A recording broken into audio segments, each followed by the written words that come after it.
दरम्यान उदय सामंत सध्या बोलतायत, आपण थेट जाऊया. नाही, मला ह्याची माहिती नाही. मी आता सभागृहात आज पहिला दिवस आहे, पहिल्यांदाच आलोय. मी सगळ्यांशी चर्चा करेन. परंतु मी तुम्हाला जसं सांगितलं की एनसीपीच्या बाबतीमध्ये काही बातम्या येत आहेत, आमच्या संदर्भामध्ये काही बातम्या येत आहेत, भाजपच्या संदर्भामध्ये काही बातम्या येत आहेत. आमचे तिन्ही नेते मंडळी अतिशय सक्षम आहेत, सगळ्यांना अतिशय चांगल्या पद्धतीनं मान सन्मान देणारे आहेत.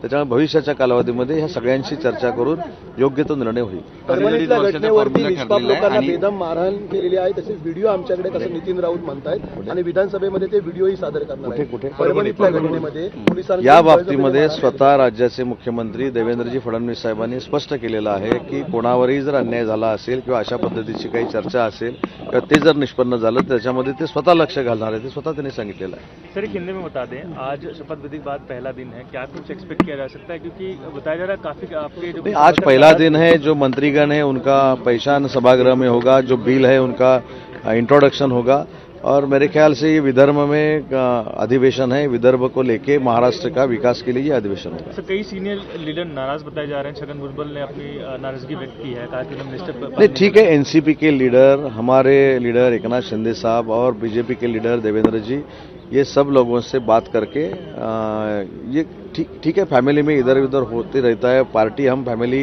करके चलाते हैं. तो ये तीन हमारे जो लीडर लोग हैं वो बैठ के उसके ऊपर मार्ग निकालेंगे. सर, एक लंबे समय हो गया लेकिन झालं. सर, एक लंबे समय हो गया लेकिन पोर्टफोलियो डिस्ट्रीब्यूशन अब तक नहीं हो पाया. 2 दिन में आपको पता चलेगा कि किस मंत्री के पास कौन सा पोर्टफोलियो है. देरी क्यों है? नहीं, देरी कहाँ है. तो शपथ विधि के बाद भी आपको 2 दिन लग रहे हैं और जीत की हासिल करने के बाद लगभग 2 से 3 हफ्ते. नहीं. आप 5 बरस पहले का जो सिनारियो है वो देखते ही नहीं है. 5 बरस पहले जो अलायंस का सरकार आया था, जो गठबंधन का सरकार आया था, वो गठबंधन था भाजपा और शिवसेना. उनके 166 एमएलए चुन के आए थे. 36 डे के बाद, 35-36 दिन के बाद में कांग्रेस के साथ युति हो गई और हमारी पहले वाली शिवसेना उनके साथ चली गई. तो उसका आप उल्लेख भी नहीं करते. अभी चुनाव होने के बाद, रिजल्ट होने के बाद 10 दिन के अंदर ये गठबंधन यानी फॉर्मेशन हुआ है. कल शपथ विधि हुआ है. कल 8 बजे खत्म हुआ है. अभी 12-14 घंटे हो गए.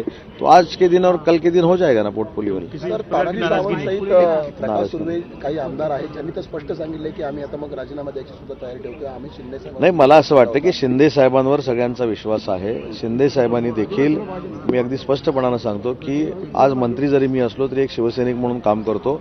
परंतु माझ्यासहित आमच्या सगळ्या आमदारांना त्यांच्या मतदारसंघामध्ये जर कोणी विकासात्मक ताकद दिली असेल, माझ्या मतदारसंघामध्ये आजपर्यंत सगळ्यात जास्त पैसे मी 100 कोटी रुपये मागच्या 5 वर्षाच्या कालावधीमध्ये मी आणले. पण याच 2.5 वर्षामध्ये मी माझ्या मतदारसंघामध्ये जवळजवळ 1,500 ते 2,000 कोटी रुपये विकासात्मक नेऊ शकलो.